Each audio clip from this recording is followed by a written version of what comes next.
Good morning and welcome again to another segment of Grief Relief Tips. I don't know if you were with me on the previous segment or not, but grief is the normal process of reacting to a loss, and this loss can be other than death. Relief, and this is what blew me away when I looked up the word relief in Webster's dictionary, it states that it is the removal or lightening of something oppressive, painful, or distressing. So this grief relief tip is about shedding a tear. Dr. William Worden, 1991 motto of grief, argues that we have tasks that we need to complete when we grieve. The tear model of grief illustrates 4 tasks of mourning. Mourning is the process by which we adapt to a loss, and a task is an activity or piece of work which you have to do, usually as part of a larger project. Grief is work. Remember that. Grief is work. You have to do your own grief work in order to heal. And the tear model of grief will help you heal. It's based on the idea that the grieving process requires active participation and a commitment to feel the feelings and work through the difficult thoughts. I'm reminded right now of the man that was at the pool of Bethsaida. You guys know the story. The angel would come down, and for years he wasn't able to get in the pool to get healed until Jesus came up to him and asked him a question. So he participated in his healing. So when we look at TEAR, we're looking at TEAR as an acronym.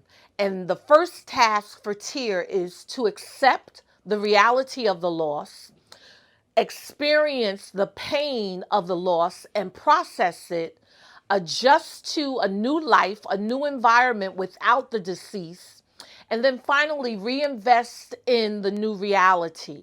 So let me help you shed a tear on today. Task number 1, to accept the reality of the loss means you have to accept the fact that this has happened. Yes, to you. You have to believe that it has happened. You have to face the reality of it, that the person is dead. You don't want to use a euphemism. They're sleeping. They're over there resting. No, no, no, no, no. They are gone. Gone is another euphemism. We don't even want to use that. We want to say that person is deceased. They are dead.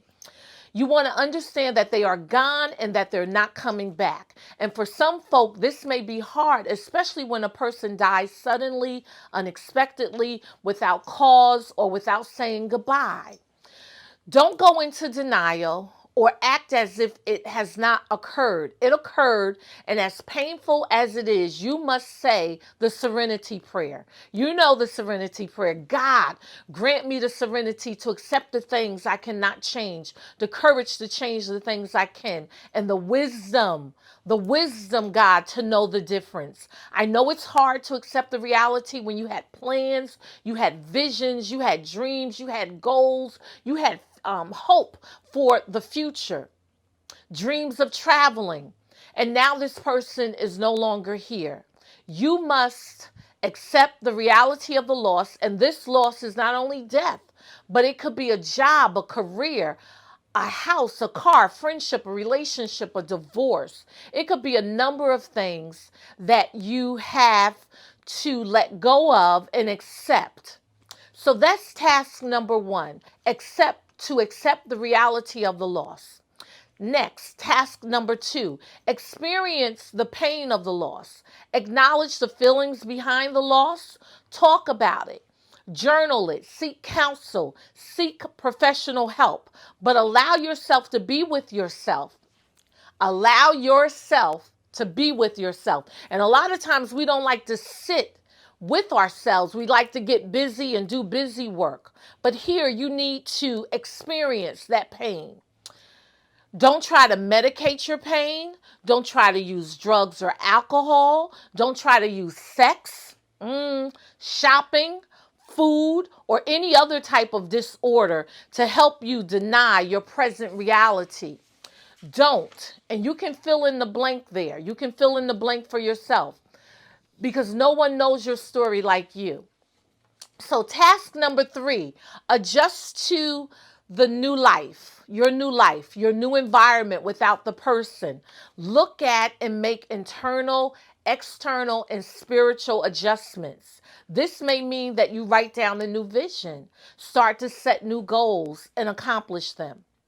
You may need to travel alone or with a group of like-minded individuals. Take yourself to dinner or shopping or the movies.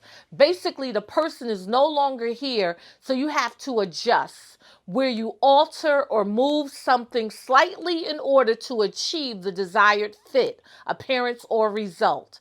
Today, we call it pivot. You may need to pivot.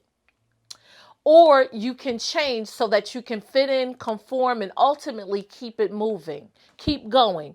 According to Carlene Bryce in Lead Me Home, an African-American guide through the grief journey, she states that after the death of a loved one, we find ourselves in a place we do not know. Things are familiar but deeply, irrevocably changed. And that's where some people get stuck in this fog of grief. The last task, number 4, is to reinvest in the new reality. How can you make the new normal work for you and your family during this season of bereavement? What does this new reinvestment look like to you? Write it down. Worden's tasks are not a cookie-cut formula or to-do list in a linear format. No, they are to be understood as tasks, an activity or a piece of work which you have to do usually as part of a larger project. Grief is work. Y'all, grief is work. I have to emphasize that because it is work. I always explain to my clients that grief is work because it is. To work because you are typically peeling back layers and layers of pain and sorrow that's caused by the loss and that you're facing, and you have these wide array of emotions, but you have to face it head on. And this is good because it's the start of your healing process. So in order to get grief relief, you must put in the work and be consistent with your appointments and do the work. So don't forget to share a tear. Don't forget to shed a tear. Be encouraged. Subscribe, like, and comment, and I'll see you on the next grief relief tip.